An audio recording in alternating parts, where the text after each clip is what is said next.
আসসালামু আলাইকুম রহমতুল্লাহ বরাকাতু। আলহামদুলিল্লাহ ওসসালাতু ওয়াসসালামু আলা রাসূলিল্লাহ বাদ। সুপ্রিয় দর্শক শ্রোতা ভাই বোন, দেরি না করে আপনাদের প্রশ্নের যে সমস্ত ইতিমধ্যে আমাদের কাছে এসে পৌঁছাছে সমস্ত প্রশ্ন উত্তরে আমরা প্রবেশ করি। 3 বছর প্রচুর দুষ্টুমি করে, যা চায় তা না দিলে অনেক বিরক্ত করে, কোনোভাবে দমানো যায় না। বাচ্চাদেরকে শান্ত রাখার জন্য কোনো আমল আছে কি না? প্রথমত তাদের বদ মেজাজ বা বদরাগ এটা দূর করবার জন্য যা কিছু খাবে তারা সেখানে আউযুবিল্লাহ পড়ে ফু দিয়ে খাওয়াবেন, 7 বার বিসমিল্লাহ পড়বেন। এগুলো মানুষের রাগকে প্রশমিত করতে সাহায্য করে। আউযুবিল্লাহ বেজোড় সংখ্যক 1 বার, 3 বার, 5 বার, 7 বার পড়বেন।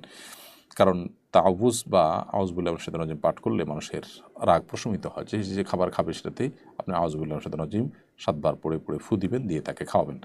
আর এর বাইরে তার যে কোনো আবদার পূরণ করলেই রাগ করলেই সে পায়, এই ধারণা থেকে তাকে বের করে আনতে হবে। প্রয়োজনে একটা সময় হয়তো অনেক বেশি কান্নাকাটি করতে দিবেন, কিন্তু কিছুদিন পর সে যখন দেখবে যে না আমি চাইলেই পাই না, তখন সে অনেকটাই শান্ত হয়ে যাবে এবং স্বাভাবিকত্বে ফিরে আসবে ইনশাআল্লাহ তাআলা।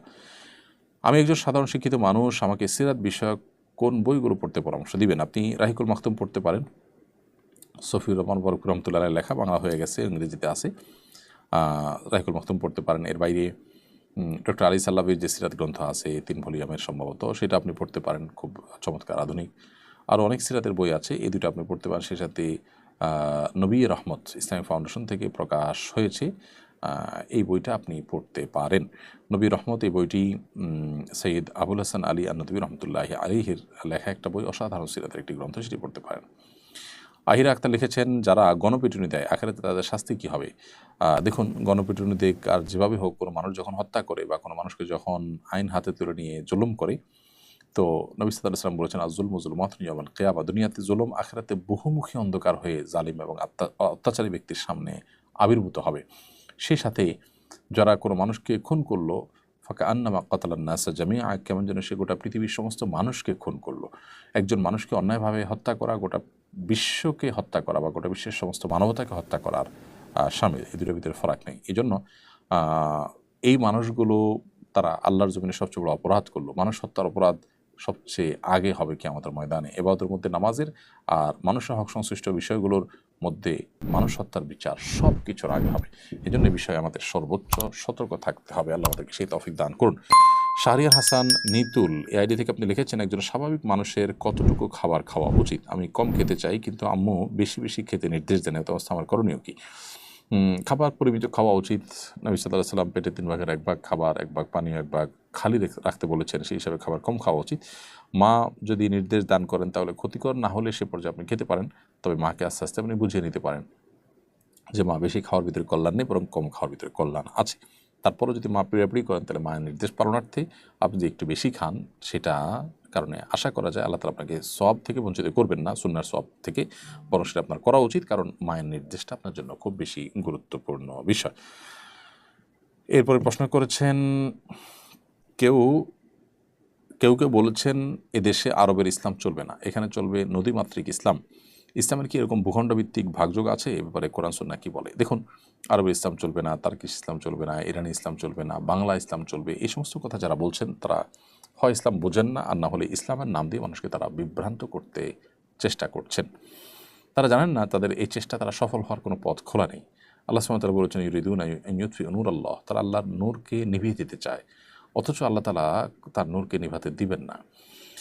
পৃথিবীতে বহু মানুষ চেষ্টা করেছে ইসলামকে সংকুচিত করবার জন্য, বিকৃত করবার জন্য, এদের কেউই কিন্তু চূড়ান্তভাবে সফল সাকসেস হয় নাই। সাময়িকভাবে কেউ সুবিধা পেলেও আল্লাহ সুবহানাহু ওয়া তাআলা তাদের প্রত্যেককে চূড়ান্তভাবে পাকড়াও করেছেন।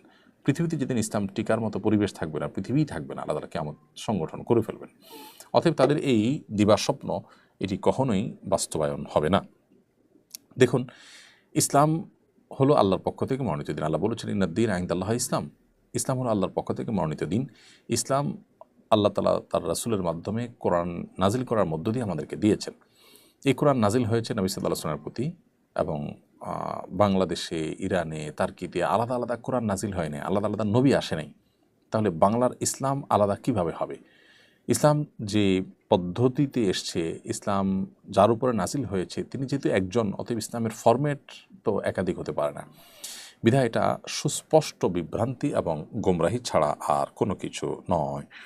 বিধায় এই ব্যাপারটিতে আমাদের সর্বোচ্চ সতর্ক থাকতে হবে এবং দায়িত্বশীলতার পরিচয় আমাদেরকে দিতে হবে। তা না হলে আমার মনে হয় যে আমরা বিভ্রান্তির বেড়া জালে আমরা নিপতিত হব, যারা আমাদেরকে এই তথাকথিত বাংলা ইসলাম আরব ইসলাম বলতে বিভাজন করছেন। ইসলাম আসলে কোনো জায়গা দেখে, কোনো অঞ্চল দেখে চলে না। ইসলাম কোরআন সুন্নাহ দেখে চলে। কোরআন সুন্নাহর সাথে নবী সাল্লাল্লাহু আলাইহি সাল্লামের নির্দেশনা, কোরআনের আয়াতের সাথে যার যত মিল থাকবে, ইসলামের ক্ষেত্রে তিনি ততটাই পিওর হিসাবে বিবেচিত হবেন। এক্ষেত্রে আপনার অঞ্চল কি, আপনি কোন দেশে আছেন, এই বিষয়গুলো আসলে একেবারেই বিবেচ্য নয়। বিধায় এই বিষয়ে আমাদেরকে সর্বোচ্চ দায়িত্বশীলতার পরিচয় দিতে হবে।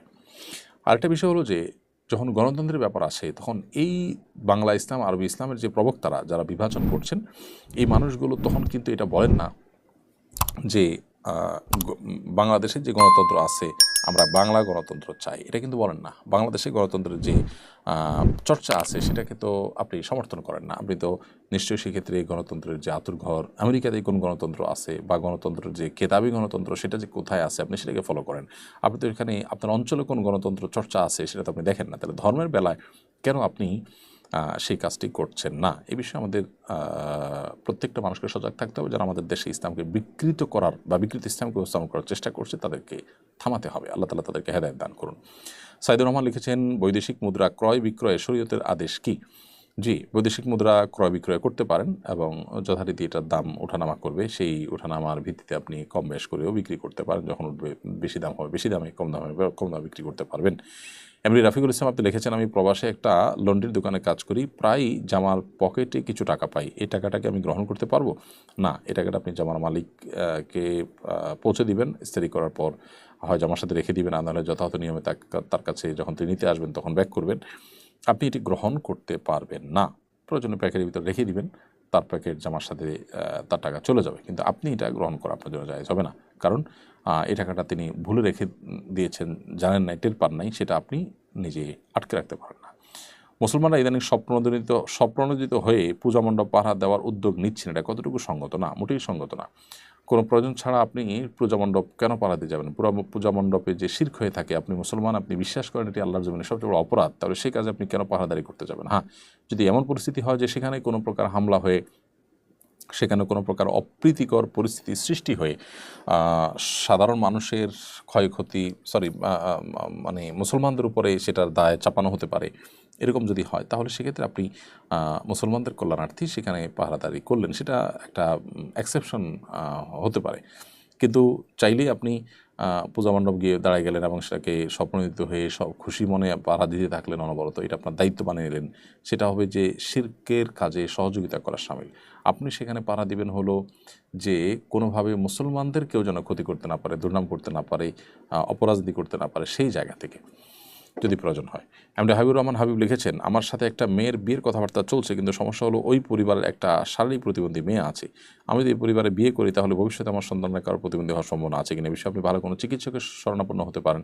এটি আমার সাবজেক্ট না যে মানে এখানে কোনো ক্ষতির সম্ভাবনা আছে কি নেই, এটা স্বাস্থ্য সংক্রান্ত ইস্যু। তবে শরিয়ার দৃষ্টিকোণ থেকে কোনো বিধিনিষেধ এখানে নেই আপনার বিবাহ করার ক্ষেত্রে। নাজমা বেগম লিখেছেন আমাদের ইউটিউব চ্যানেলে, আমি প্রতি মাসে 15 দিন পিরিয়ড অবস্থায় থাকি, 12-13 দিনের ব্যবধানে আবার পিরিয়ড হয়ে যায়। এখন আমি কি 15 দিন পুরোটা মাসিক ধরে নেব, নাকি 10 দিন পূর্ণ হয়ে গেলে নামাজ শুরু করবো? আপনি 15 দিনকে মাসিক হিসেবে ধরবেন, 10 দিনকে মাসিক হিসেবে ধরবেন। 10 দিন অতিরিক্ত যেটা হবে সেটাকে আপনি অসুস্থ এবং রোগ হিসাবে ট্রিট করবেন। নারায় রিসালাত ইয়া রাসূলুল্লাহ, নারায় গাউসিয়া ইয়া গাউসুল আজম দস্তগীর, এ ধরনের স্লোগানের বিধান কি? নারায় রিসালাত মানে হল রসুল আকরাম সাল্লাল্লাহু আলাইহি সাল্লামের রাসূল হওয়ার স্লোগান। মৌলিকভাবে এটা দোষের কিছু নাই, কিন্তু রসুল হওয়ার স্লোগান ইয়া রাসূলুল্লাহ কীভাবে হয় এটাতে আমি বুঝি না। ইয়া রাসূলুল্লাহ মানে হে আল্লাহ রসুল। এখানে যদি বলা হয় যে আল্লাহ রসুলকে ডাক দেন, তাহলে সেক্ষেত্রে সবাই আল্লাহ রসুলকে ডাক দিল, হে আল্লাহ রসুল বলল, তখন আপনার এই স্লোগানের প্রথম অংশ পরের অংশ মিল হতো। তো নারায় রিসালাত মানে হলো নবী সাল্লাল্লাহু আলাইহি সাল্লামের রসুল হওয়ার স্লোগান, মানে এটা দেওয়ার জন্য আহ্বান করা হচ্ছে, তখন বলা হচ্ছে ইয়া রাসূলুল্লাহ, হে আল্লাহ রসুল। তো হে আল্লাহ রসুল মানে রসুলকে ডাকা হলো, এখানে তার রসুল হওয়ার স্লোগান তো হলো না। আসলে এই জিনিসগুলো আমাদের দেশে বিভিন্ন সময় মানুষ নিজেরা তৈরি করেছেন, সেগুলো যারা তৈরি করেছেন তাদের আবেগ গ্রামার সম্পর্কে হয়তো এতটা ধারণা ছিল কিনা সন্দেহ, আল্লাহু আলাম। তো আল্লাহর নাম যেরকম জিকির করতে হয়, জপতে হয়, নবী সাল্লাল্লাহু আলাইহি সাল্লামের নাম জিকির বা জপতে হয়, নবী সাল্লাল্লাহু আলাইহি সাল্লামের অনুকরণ করতে হয়।